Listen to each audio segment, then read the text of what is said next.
The second you finally stop, your mind starts working overtime. Did you forget something?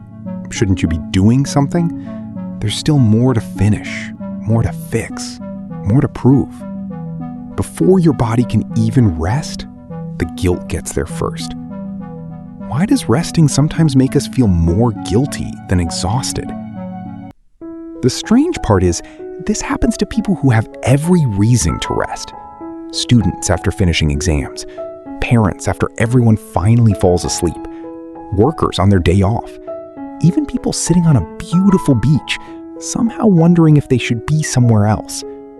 Different lives, different responsibilities, the same invisible weight.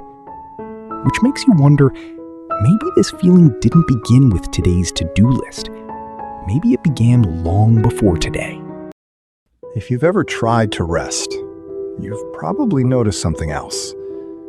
The hardest part isn't finding the time. It's staying there. We sit down, but our thoughts keep moving. We tell ourselves just 5 minutes, as if resting needs a time limit. We promise we'll get back to work soon, before we've even allowed ourselves to slow down. It's almost automatic. Like somewhere inside us there's a voice that believes stopping is dangerous. But where did that voice come from? The strange thing is, no one has to say it anymore. No one has to remind us to keep going. No one has to tell us to work harder. Somehow, we do it ourselves. We interrupt our own peace. We rush our own quiet moments. We leave before we've actually rested. And after a while, we stop questioning that voice. We simply assume it's telling us the truth. But what if it isn't? What if we've been listening to something we never chose to believe? Maybe that voice didn't begin with us. Think back to when you were younger, long before work, before deadlines, before responsibilities filled your calendar. Think about what earned praise. Finishing your homework, helping around the house, winning, achieving, being productive. None of those things were wrong. They taught us discipline, they helped us grow. But quietly, another lesson found its way in. The more you accomplished, the more valuable you felt. And without realizing it, effort slowly became something we did and something we became. That's why the guilt can feel so convincing. Because it isn't really talking about your schedule. It's talking about your worth. The moment you stop, a question quietly appears. Have I done enough today? But hidden underneath that question is another one. Am I enough if I'm not doing anything?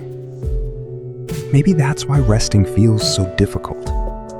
Not because your body doesn't know how, but because your identity has quietly learned to introduce itself through achievement. And when achievement becomes your identity, stillness can start to feel like losing a part of yourself.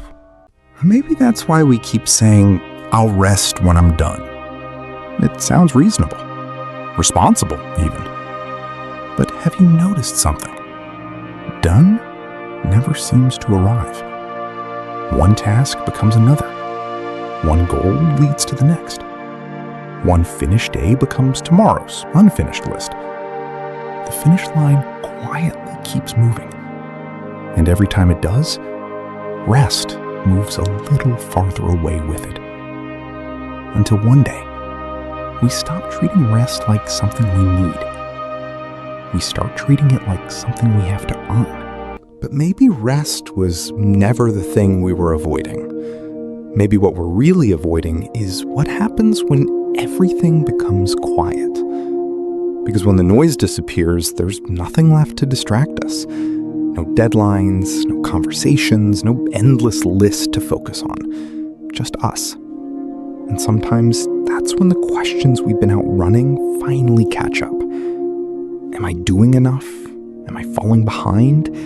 Am I becoming the person I hoped I'd be? Maybe that's why staying busy can feel strangely comforting. It keeps those questions from asking us first. So maybe we've misunderstood the feeling all along. Maybe rest doesn't create the guilt. It reveals it. The guilt was already there, hidden beneath busy days, full calendars, and constant motion. As long as we keep moving, we rarely have to face it. But the moment we slow down, it finally has room to speak. And because we've heard that voice for so long, we mistake it for the truth.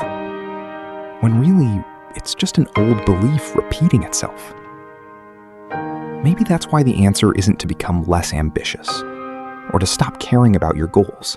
There's nothing wrong with working hard. There's nothing wrong with wanting to build something meaningful. The problem begins when your worth rises and falls with everything you accomplish. Because no achievement, no promotion, no perfectly completed list will ever convince that voice you've done enough. It will simply ask for more. Until one day you realize you've been chasing permission from a judge that never planned to let you rest. Because the real question was never, have I earned a break? It was, why do I believe I have to? Because your value was never meant to be something you prove every single day. You are more than your longest workday, more than your achievements, more than the boxes you checked or the ones you didn't. The people who love you don't only love the things you accomplish. And maybe it's time you stopped measuring yourself that way too. Real rest was never about having nothing to do. It was about finally allowing yourself to stop without feeling like you have to earn it first.